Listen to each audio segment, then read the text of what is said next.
դա հետևյալն է, դա արդեն national resilience-ը, այսինքն ազգային դիմադրողականությունը, ու այստեղ արդեն նաև քաղաքական կամքը շատ կարևոր դեր կարող է ունենալ։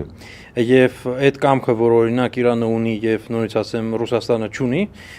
այդ կամքը ինքը շատ է արտահայտվում եւ Իրանը կարողացավ համաշխարհային տնտեսությանը, իսկ համաշխարհային ասելով գլոբալիզացված ամերիկակենտրոն տնտեսությանը, հա, սա հասկանանք, որովհետեւ ասենք Աֆղանստանի տնտեսությանը դա ոչ մի վնաս չի տվել, իսկ գլոբալիզացված ամերիկակենտրոն տնտեսությանը շատ լուրջ հարված է տվել Իրանը, իսկ Ռուսաստանը ունենալով ֆիզիկապես առնվազն 5-6 կամ 10 կամ 20 անգամ ավելի շատ հնարավորություններ դա անելու ոչ մի բան չարեց, հա, որովհետև Ռուսաստանի էլիտան ուզում է այդ ամենի մաս լինել, սա շատ կարևոր տարբերություն է, որովհետև Ռուսաստանի հնարավորությունները Իրանի հնարավորությունների հետ անհամեմատ են ուղղակի։ Իրանի էլիտան չի ուզում, կներեք առանց սանկցիաների, առանց վետոների, առանց Լուսանսկում հայտ տվելու ինտեգրվի համաշխարհային ինչ-որ բանի։ Միանշանակ ուզում է եւ այդ վեճն էլ կա մեջը Իրանում։ Այդ ռեֆորմիստների պահպանողականների վեճը։ Թե ռեֆորմիստների ու պահպանողականների, թե ազգային փոքրամասնությունների ու պարսիկների, թե նաեւ պետական կառույցների, այսինքն հանրապետական կառույցների ու կրոնական ու անվտանգային կառույցների, այսինքն այդ մի քանի երանգներ կան, բայց ամեն դեպքում մի կարևոր տարբերություն կա։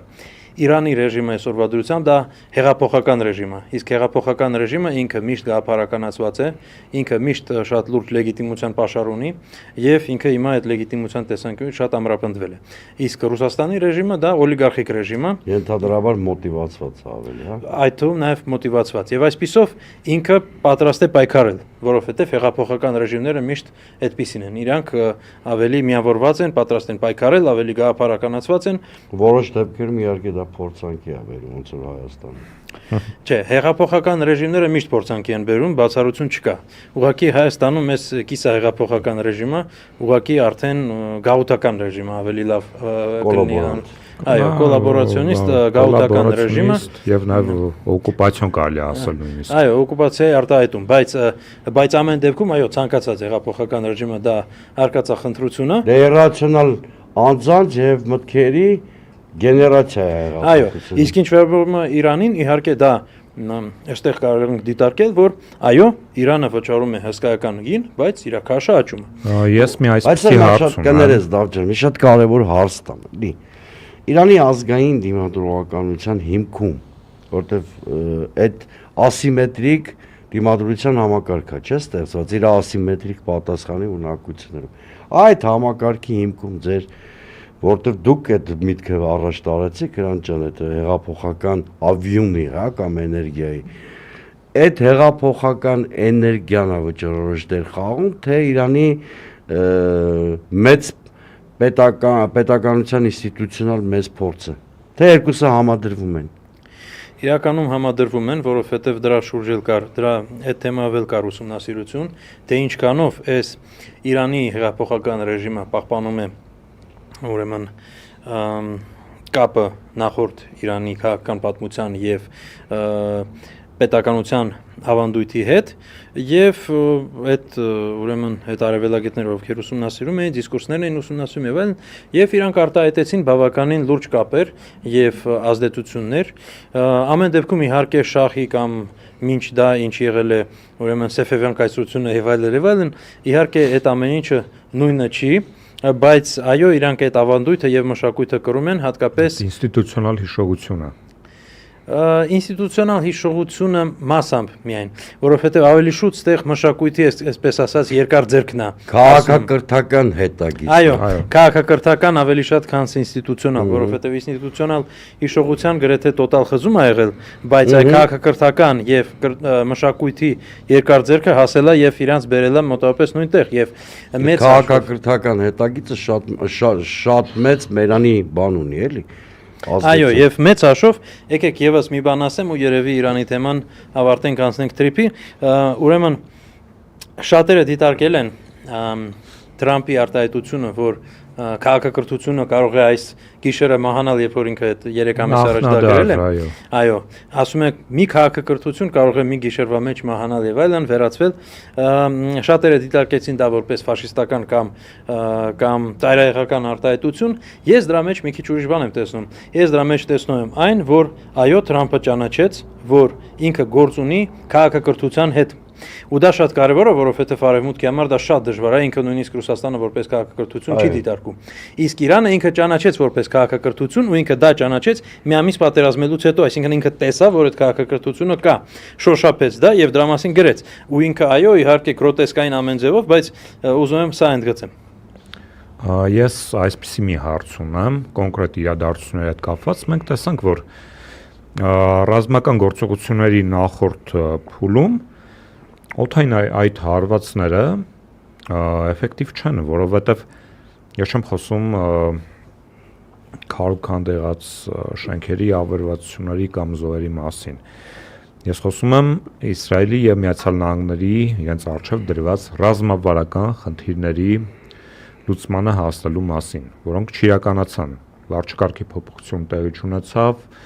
Իրան չհրաժարվեց իր ծրագրերից, առավել ուժեղացած դուրս եկավ։ Հիմա հարց. Որն է լինելու այս փուլում ռազմական գործողությունների զես մարտավարությունը, որովհետև տեսնում ենք, որ օդով խփելը չի ստացվում, չի բերում այն, ինչ որ իրենք ուզում են։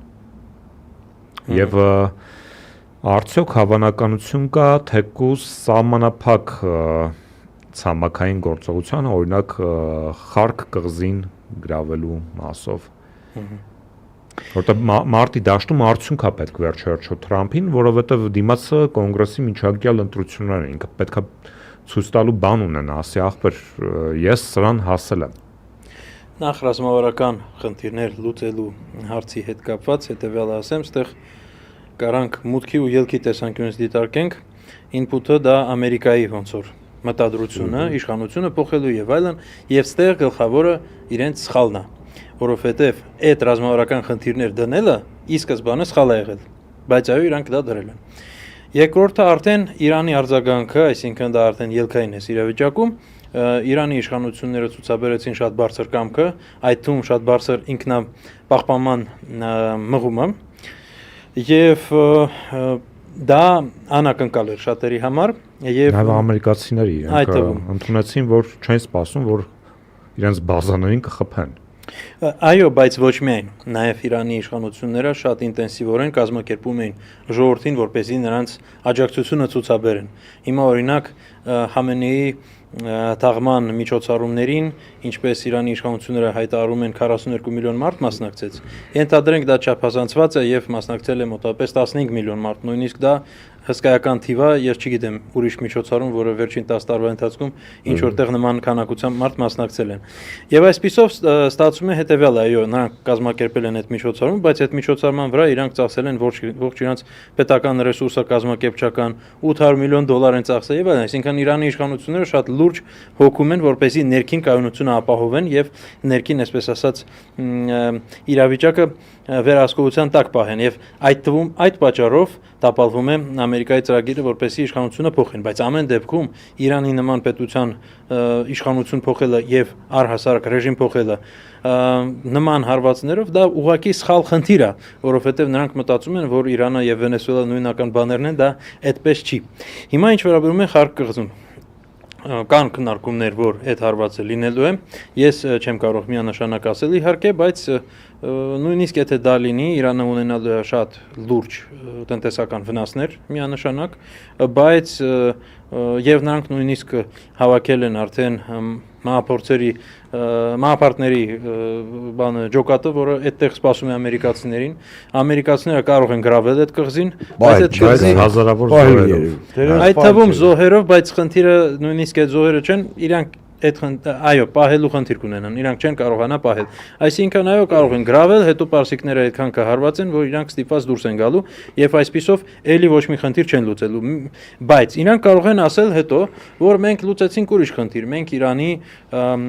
հզորությանը, տնտեսական հզորությանը Պահեստներին վնասեց։ Այո, պահեստներին վնասեցինք այսպես։ Ու պահեստներին այնքան վնասեցինք, որ մի 5 տարի պետք է վերականգնվենք, ոնց որ 5-10 տարի հետ գցեցինք։ Այո, ու Իսրայելի ոնց որ անվտանգության խնդիրը մի 5-10 տարով լուծեցինք։ Ու վերջում ինձ թվում է Տրամպը հենց դա է ասելու, որովհետև այն խնդիրները, իսկ ինչ խնդիրները հիմա են լուծում, մեծ հաշվով իրանց մոտ ամենամեծ խնդիրն է, որ իրանց մոտ խնդիրների վերանայումը ես այս պատմությամբ չեմ տեսնում որտեղ ունեցել։ Այսինքն նույն խնդիրներն են փորձում լուծել, չնայած որ այդքան ամիսներ անցել են, այդքան